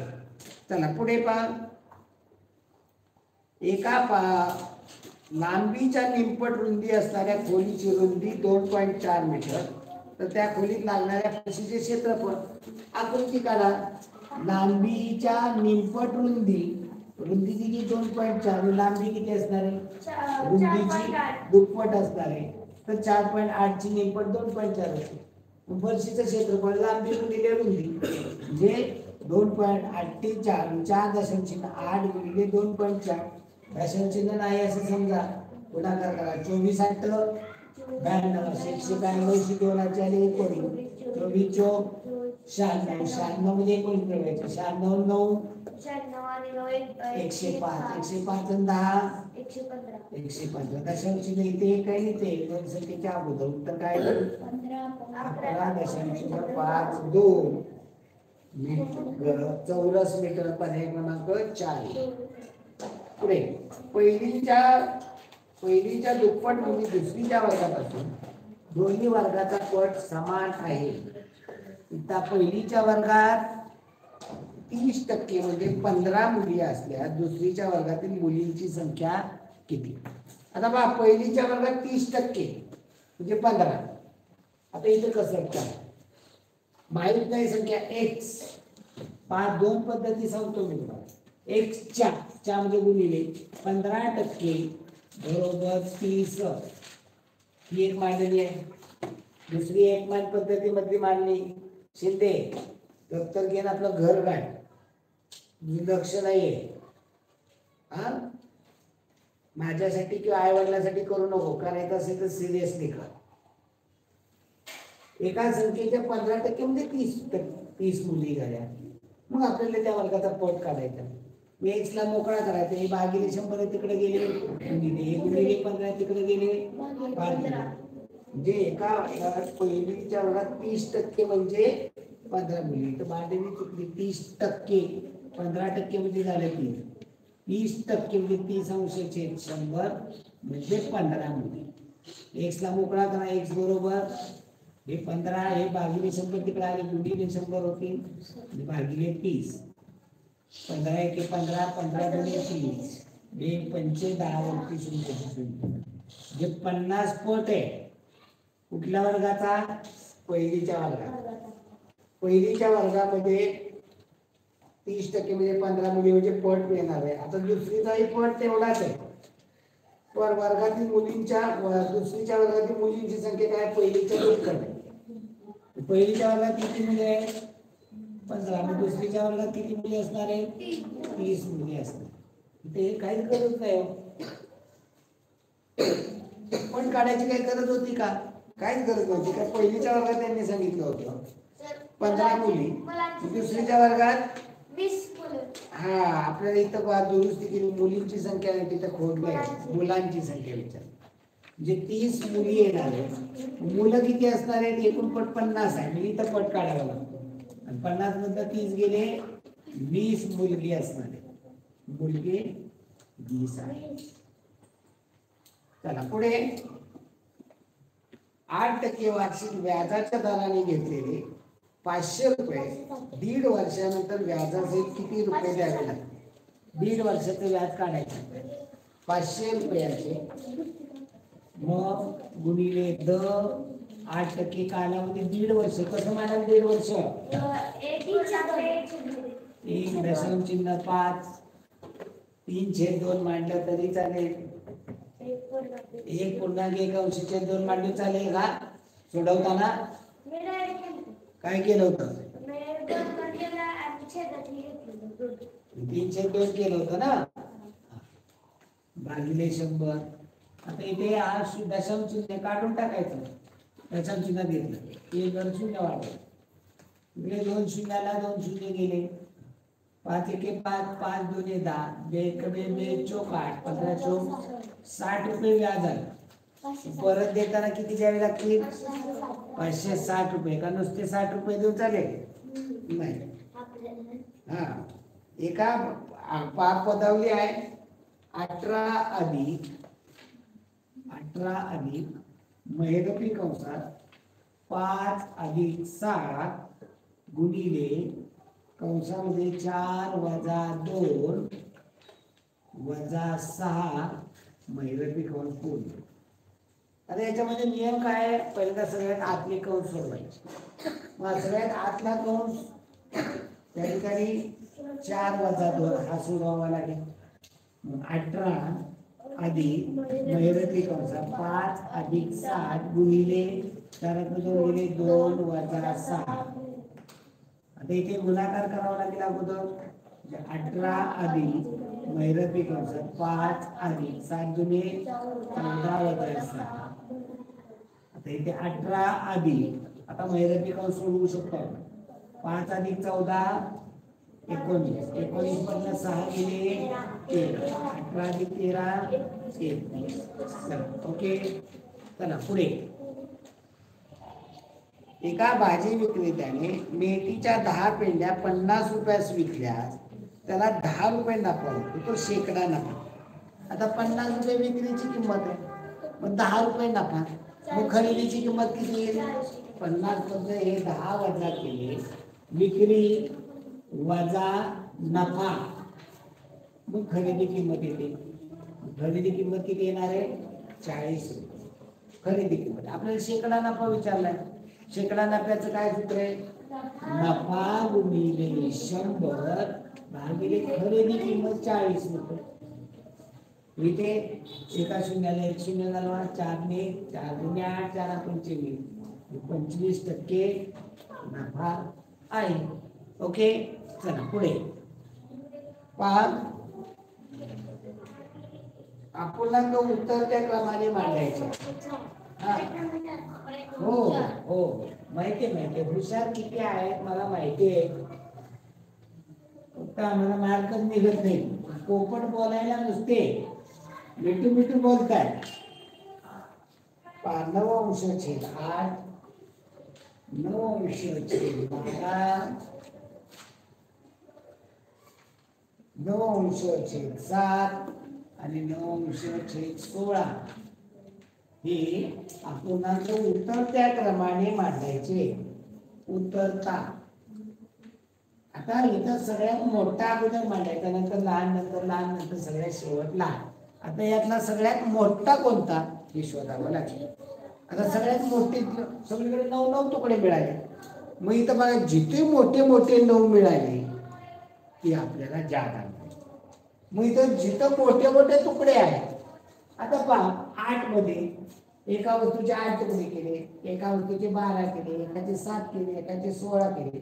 मोठे तुकडे कुठे केले? 9/7 मध्ये एका वस्तूचे 7 तुकडे केले. असले 9 तुकडे तुम्हाला दिले. म्हणजे त्या वस्तूचे 7 तुकडे केले, हे 7 तुम्हाला दिले. दुसरी एक वस्तू घेतली त्याचे 2 तुकडे केले, ते तुम्हाला दिले. म्हणजे अशी एक पूर्णांवरती जागा मिळाली. इथं एका वस्तू 8 तुकडे केले, 8 दिले, दुसऱ्यातले एकच तुकडा दिला. जास्त कुठं खायला मिळालं तुम्हाला? 9/7. मग आता इथं लक्षात येणार आहे उत्तर दाखवून 9/7 म्हणजे ज्या ठिकाणी अंश सारखा असताना ज्याचा छेद लहान तो सगळ्यात मोठा असतो. मग हा लहान त्याच्यात म्हणजे सगळ्यात मोठा, त्यापेक्षा हा, त्यापेक्षा 12चा सगळ्यात लहान. इथं सगळ्यात बारके तुकडे होते. एका वस्तूचे 16 तुकडे केले की बारके होणार आहे. जसा कांदा 2 तुकडे केले की 2 भाग झाले. पुन्हा त्याचे कापत गेले की काय होणार आहे? बारके होत जाणार. पुढे 5 किलोग्रॅम साखरेची किंमत 3 किलोग्रॅम मूग डाळ एवढी आहे. जर 1 किलोग्रॅम मूग डाळ 25 रुपयात येत असेल तर 1 किलोग्रॅम साखरेची किंमत किती? आता 5 किलोग्रॅम साखर बरोबर 3 किलोग्रॅम मूग डाळ. 5 किलोग्रॅम साखर बरोबर 3 किलोग्रॅम मूग डाळ. आपल्याला एकाची किंमत दिलेली असते. कसे दिले? मूग डाळ 25 रुपये किलो. 3 किलोचे 3 गुणिले 25 हे 75 रुपयामध्ये काय येणार आहे? 5 किलोग्रॅम साखर. आता मूग डाळीला द्यायची सोडून आपल्याला कशासाठी मूग डाळ पाहिजे होती? तर 5 किलो साखरेची किंमत काढायची. 3 किलो मूग डाळीची किंमत 75 रुपये किलो. 5 किलो साखर येते. 1 किलो साखरेचे 75 भागिले 5. 5 एके 5. 7 5 गेले 2. 2 5 25. 5 5 15 रुपये किलो साखर आहे. चला पुढे. एक अंकी सर्वात लहान अविभाज्य संख्या व 2 अंकी सर्वात मोठी अविभाज्य संख्या यातील फरक. आता एक अंकी सर्वात लहान अविभाज्य संख्या कोणती रे? अविभाज्य संख्या म्हणजे कसली संख्या? मूळ संख्या. आणि 2 अंकी सर्वात मोठी 97. याच्यातला फरक विचारलेला आहे. म्हणजे अविभाज्य संख्या म्हणजे मूळ संख्या. मग एक का नाही घेतली? तर एक ही संयुक्त नाहीये, मूळ पण नाहीये, ती नैसर्गिक संख्या आहे. 97 मधला 2 गेले 95. पुढे 2 अंकी 2 संख्यांचा गुणाकार 4032 असून मसावी 12 आहे तर लसावी किती? आता 2 संख्यांचा गुणाकार, या 2 संख्यांचा गुणाकार बरोबर लसावी गुणिले मसावी. लसावी माहित नाही आणि मसावी 12. हे 12 गुणिले तिकडे पाठवून दिले. 4032 भागिले 12 बरोबर लसावी येणार आहे. 12 त्रिक 36. 40 मधनं 36 गेले 4 राहिले. 4 3 43. 12 त्रिक 36. 43 मधनं 36 गेले 7. 7 2 घेतले 72. 72 लसावी येणार आहे 336. पुढे पहा. दिनूला आईने बाजार आणण्यासाठी 125 रुपये दिले. त्याने 87.5 म्हणजे 87.5 रुपयाचा बाजार आणला. तर उरलेल्या रकमेची एकूण रकमेची गुणोत्तर. उरलेल्या रकमे मग किती उरली रक्कम हे काढा. मागून 125 रुपये दिले होते. त्यातनं 87.5 म्हणजे 87.5 125.0 वजा 87.5 हे बाजारात किती पैसे शिल्लक राहिले ते काढलं तर. आता 0तनं 5 जात नाही. मनाचा आजचा घ्या देऊन टाका. 10तनं 5 गेले 5 राहिले. 5 मधनं 8 जात नाही. मनाचा आजचा घ्या देऊन टाका. 15तनं 8 गेले 7 राहिले.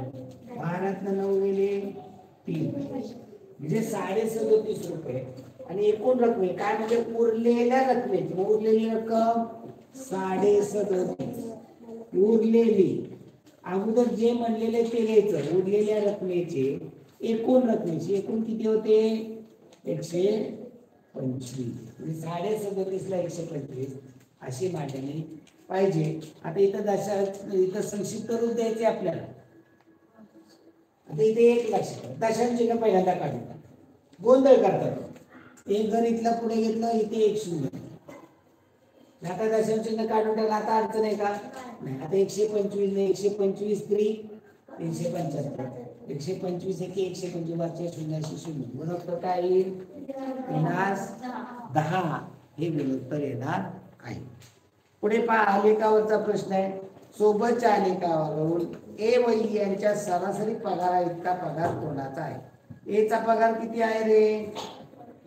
बघायचे 6 2000 4000. पहा इथे 2000 4000 6000 8000 10000. पुढे मध्ये तुम्हाला एक एक दिले.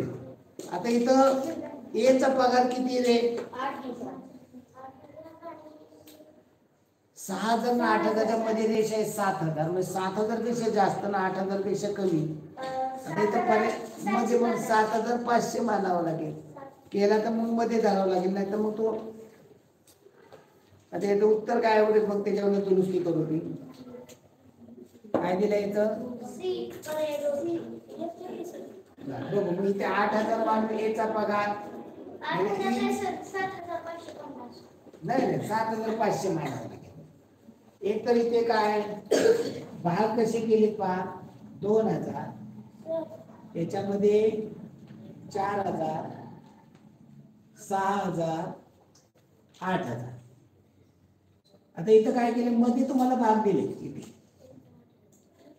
हे किती असणार आहे 1,000 2,000 3,000 4,000 5,000 6,000 7,000 8,000. आता ही रेंज दिली ती इथपर्यंत दिली म्हणजे 7,000च्या वर दिली. मग या दोघांचा मधला पुन्हा मध्य काढायचं म्हणजे किती 7,500. मी एचा पगार 7,500 माना. ईचा पगार किती आहे ईचा पगार पट्टीला जुळवून पहा 6,000. आता याचा बदल पहा असं इतकं कुणाचंच नाहीये तर मग हे 8,000 धरावं लागणार आहे. आणि मग 8,000 आणि 6,000 ची बेरीज होईल 14,000. सरासरी किती होईल दोघांचा पगार भागिले 2 केलं सरासरी किती आला 7,000. मग 7,000 पगार कोणाचा आहे बघा बरं सीचा. तर इथं थोडस चुकलंय एचा पगार आपल्याला 8,000 पर्यंत दाखवायला पाहिजे होता असं करून चालत नाही. चला पुढे आता मराठी पाहणार आहोत भाषा विषय पाहणार आहोत. चला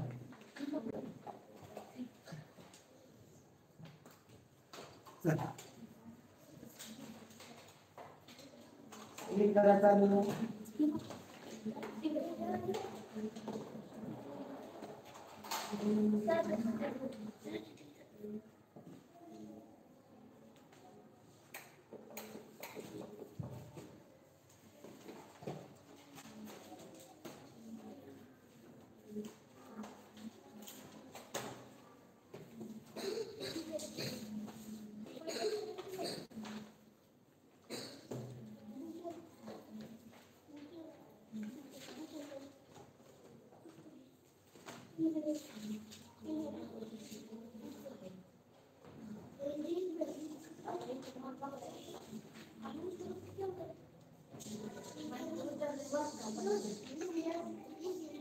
चला उतारा लावा.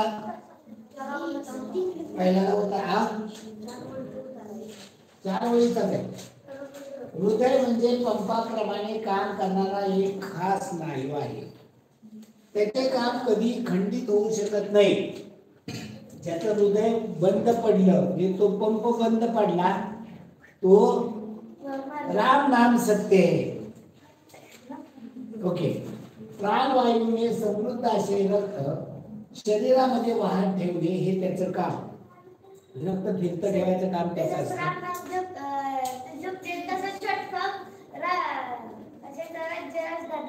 ओके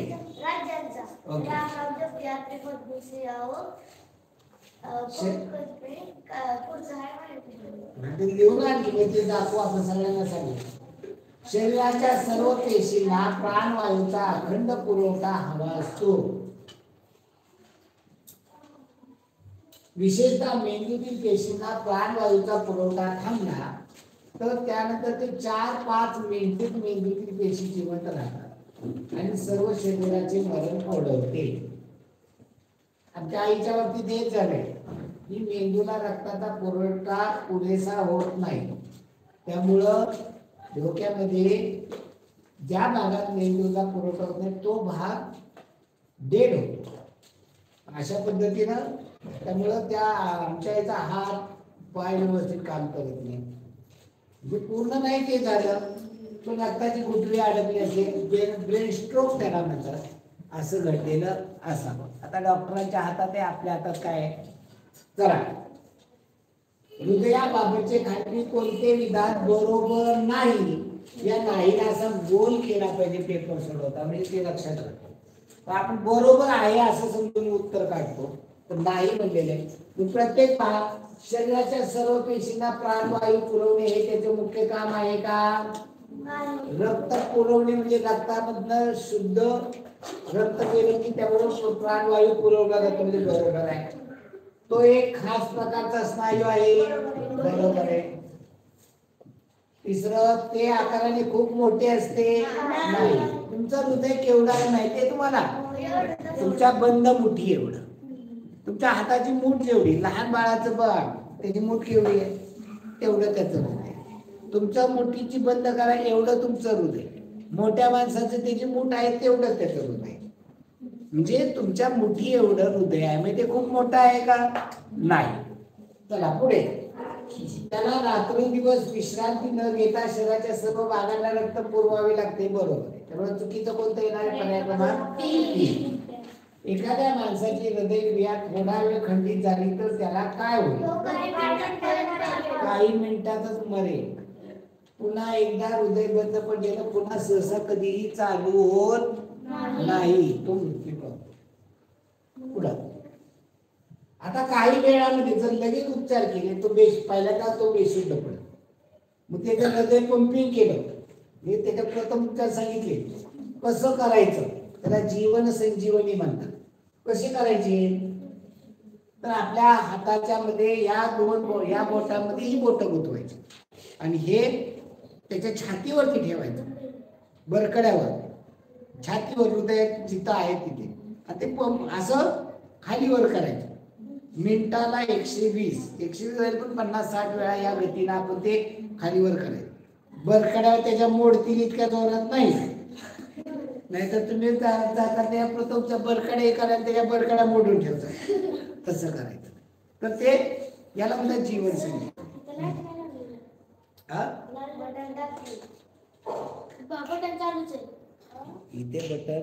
इथे बटन काय झालं?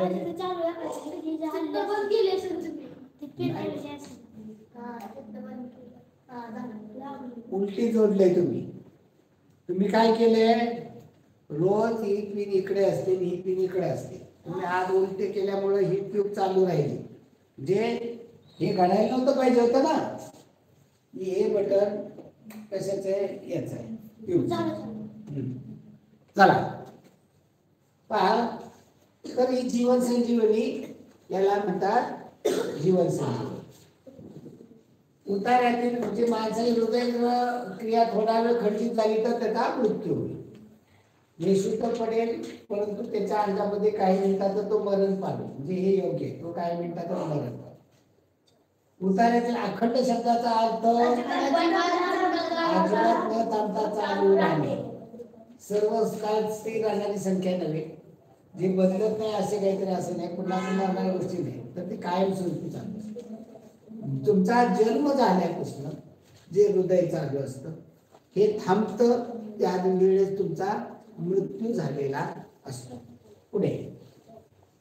हृदय ज्याला रक्ताचा पुरवठा करते असा शरीराचा सर्वात महत्वाचा भाग मेंदूच्या याच्यापेक्षा सर्व शरीर पेशी. पाबर मेंदूला सर्व शरीर पेशी काढून उतारल्या. सर्वात महत्वाचा भाग शरीराच्या सर्व पेशींना प्राणवायूचा अखंड पुरवठा हवा असतो. विशेषतः मेंदूतील पेशींना, म्हणजे मेंदूच्या पेशींना तर बाकीच्या सगळ्यांना पण पाहिजे. यातलं योग्य कोणतरी असतं. फक्त मेंदू का नाही तर सर्व शरीरातल्या पेशी. तुमच्या रक्ताचा पुरवठा तुमच्या हाताला झाला नाही काय होईल? एखाद्याला पोलिओ होतो का, त्याचा इथं रक्ताचा पुरवठा इथं थांबून जातो, पुढे जातच नाही, त्याचा हात वाळून जातो. बरोबर. चला पुढे. त्यामुळं काय उत्तर योग्य आहे? यावर सर्व शरीर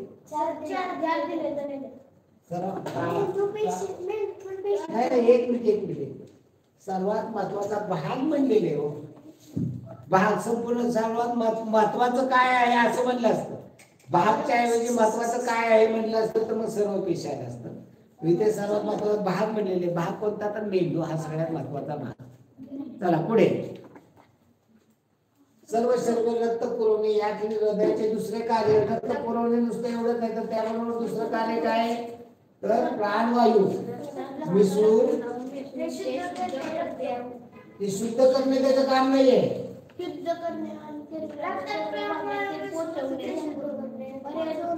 सगळ्याच्या सर्व भागात पोहोचले. आता इथं पर्यटन पद्धत वापरावी लागेल. पहा, मधल्या संस्था कार्यप्रवृत्त राहिल्याने शरीर डोळे पडण्याची दक्षता घेणे हृदयाचं काम नाही. रक्तात प्राणवायू मिसळून ते शुद्ध करणे हे काम नाही. रक्तात प्राणवायू मिसळणे हे फुफ्फुसाचं काम आहे. रक्तामधले अशुद्ध पदार्थ काढून टाकणे किडनीचं काम आहे. जे आपण सू करून बाहेर टाकून देतो. नंतर किडनीमध्ये ते रक्तातले क्षार आणि पाणी एक्स्ट्रा काढून टाकलं जातं. फुफ्फुसामध्ये त्यातला ऑक्सिजन त्यात मिसळला जातो आणि ते संपूर्ण शरीरात पुरवण्याचं काम, सगळ्या पेशीवर पुरवण्याचं काम हृदय करत असतं. आता तिसरं काय, हृदयापर्यंत अधिक प्राणवायू पोहोचवावा अशा तऱ्हेने योग्य प्रकारे श्वासोच्छ्वास करणाऱ्या माणसांना मदत करणे हृदयाचं काम आहे का नाही. लोक सर्व काळ क्रियाशील आहेत अशा तऱ्हेने त्यांना हिंडण्या फिरण्यास सहाय्य करणे हृदयाचं काम आहे का नाही. त्यामुळे जास्त योग्य पर्याय क्रमांक 2. पुढे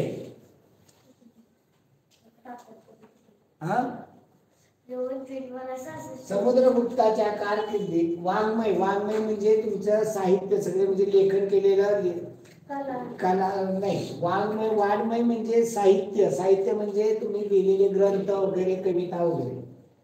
कला म्हणजे त्यात नृत्य, संगीत सगळे आहेत.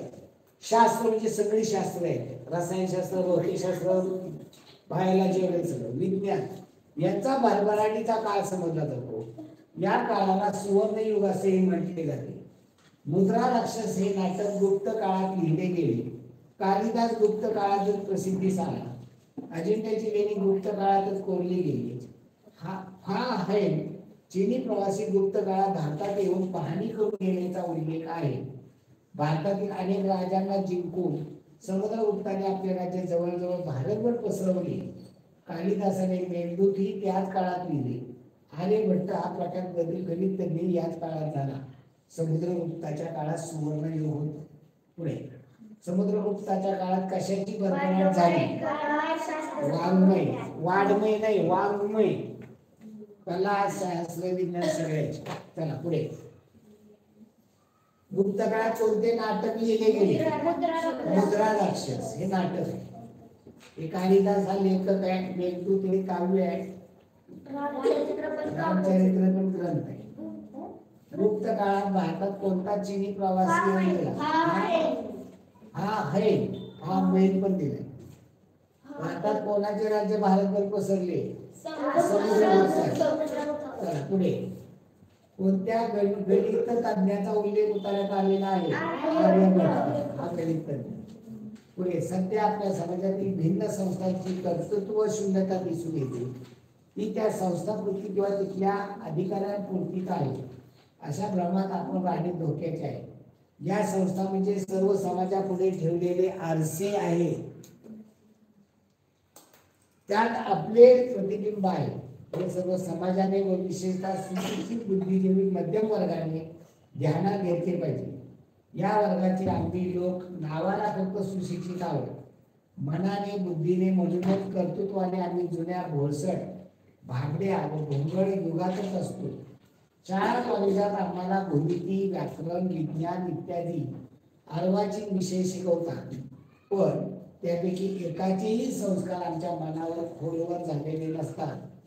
आमच्या शाळा कॉलेजातील विद्यार्थी हे खेड्यातून मारुतीसारखे स्वयंभू, गोलसर,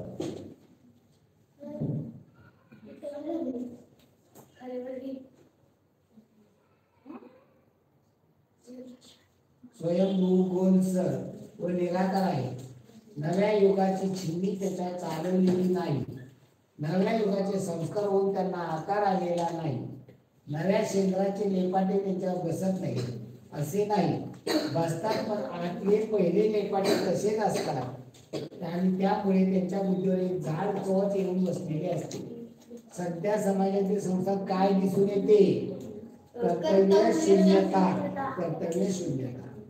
संस्था हे आपले प्रतिबिंब आहे हे कोणी लक्षात घेतले पाहिजे. बुद्धिजीवी मध्यम वर्गाने. कोणते अर्वाचीन विषय आपणास शिकवले जातात. भूमिती, व्याकरण, विज्ञान. पर्याय बरोबर उत्तर बघायचं. अर्वाचीन शाळा कॉलेजातील विद्यार्थी कसे आहेत. नवीन शिकायला तयार नाही. संसर्गाला कुठे आले हे शिकले पाहिजे. विद्यार्थ्यांच्या बुद्धीवर झाड कवच कशामुळे आले आहे. संस्कार न झाले. पुढे हास्य विनोदाची थोडी फार थोड्या लोकांना कळते. नीतिमान असावे असा उद्देश आपल्या कानी कपाळी नित्य होत असतो. पण माणसाने नेहमी स्वहास्य वदन असावे, असे कोणी कोणाला सांगताना ऐकू येत नाही. तसेच म्हणाले तर कट्टर कर्मठ माणसापेक्षा नेहमी हसतमुख असणारा मनुष्य अधिक योग्यतेचा असला पाहिजे. सकाळ संध्याकाळ 4-5 घंटा जप जाप करणारा माणूस नेहमी आंबट चेहरा करून राहत असेल, आजूबाजूच्या माणसावर खेचत असेल व प्रत्येक कामात चिडचिड करत असेल तर त्याच्या मार्तंडत्वामुळे समाजाचे व त्याचे कोणते कल्याण होईल? उलट स्वतः हसतमुख असणारा मनुष्य केवळ आपल्या सानिध्याने लोकांच्या व दुःखाने गारठलेल्या अंतःकरणात आशेची ऊब निर्माण करेल. आधी जग हे कडू गोष्टींनी अनुभवांनी भरपूर भरलेले आहे. अनंत संकटांनी, व्याधींनी, यातनांनी गाजलेल्या या जगात दुःखी कष्टी चेहऱ्याचा अंधार समोर भरलेला आहे. हास्याचे सूर्यकिरण या जगात दुर्मिळ आहे. ते किरण जेथून प्रसूत होतील त्या चेहऱ्याचे पावित्र्य शेकडो धर्मक्षेत्राहून अधिक समजले पाहिजे. कोणत्या गोष्टीची थोरवी लोकांना समजत नाही. हसत राहिलं पाहिजे. चला पुढे. लेखकाच्या मते कोणता मनुष्य अधिक योग्यतेचा हवा? हसतमुख राहणारा. जग कसे आहे? कायम वाईट अनुभव येतात. जगात दुर्मिळ काय आहे? हास्य. हे कोणालाही शक्य होत नाही. हसतमुख माणूस काय करू शकतो? दुःखी लोकांच्या आशेची ऊब निर्माण करू शकतो. ओके, धन्यवाद मित्रांनो. भेटू सोमवारी. उद्याच्याला बॅचला सुट्टी असते, त्यामुळे ज्यांनी मला व्हॉट्सअपला नंबर टाकले नाही, उद्या मला वेळ मिळाला तर मी नक्की व्हॉट्सअपचा ग्रुप तयार करेन. उद्या प्रश्नपत्रिका त्यांना पाठवण्याची व्यवस्था करेन. ज्यांना मला व्हॉट्सअपचे नंबर द्यायचे असतील त्यांनी आता चॅट बॉक्स मध्ये टाका किंवा मला ग्रुपवरती चॅट करा. त्याच्यामध्ये मी त्या मुलाचं नाव घेऊन त्याला मी ऍड करेन. आता मला कोणी टाकलेले नाहीयेत. जर कोणी टाकले असतील आज तर त्यांनी पुन्हा एकदा टाका व्हॉट्सअपचे नंबर की ज्याच्यावरती मला ग्रुपमध्ये ऍड करून तुम्हाला त्याची उत्तर ग्रुपमध्ये ऍड करून तुम्हाला गुगल फॉर्मच्या स्वरूपात प्रश्नपत्रिका देण्याची व्यवस्था करता येईल. Okay, good night. उद्या तुम्ही नंबर टाकलाय का व्हॉट्सअपचा नंबर? ज्यांनी व्हॉट्सअपचे नंबर टाकले नाही 2 मिनिटं वेळ आहे, तुम्ही देतो तुम्हाला 2 मिनिटामध्ये मला आता चॅट बॉक्स मध्ये नंबर टाकले तरीही चालतील. त्यांना गुगल फॉर्मच्या प्रश्नपत्रिका देते. ही प्रश्नपत्रिका चालू राहणार आहे, ही बंद होणार नाही. ही प्रश्नपत्रिका रेग्युलर परीक्षेपर्यंत चालू राहणार आहे. अधिक एक्स्ट्रा आपण गुगल फॉर्मच्या स्वरूपात देणार आहोत. चला अजून कोणाला पाठ डिस्क्रिप्शन बॉक्स मध्ये आपण याची लिंक टाकलेली आहे. आपल्या युट्यूब चॅनलची माहिती टाकलेली आहे. तुमच्या मित्रांना वगैरे ती पाठवा, त्यांना पण या माहिती द्या. त्यांना पण हे सगळ्या तळागाळापर्यंत हे पोहोचलं पाहिजे. ओके, धन्यवाद मित्रांनो. महत्वाचं तुम्ही बरेच जण काय करतायत, येत आहेत पण या ठिकाणी लाईक काही करत नाही. लाईक करायला पाहिजे. आपण आल्या पहिल्यांदा लाईक केलं पाहिजे. ओके, चला धन्यवाद मित्रांनो. भेटू सोमवारी. उद्याच्याला रविवारी सुट्टी असते, इतर पेंडिंग कामं असतात, त्यामुळे रविवारी आपण कंपल्सरी सुट्टी घेत असतो. सगळ्यांना सुट्टी देत असतो. चला ओके, धन्यवाद. Good night. बाय.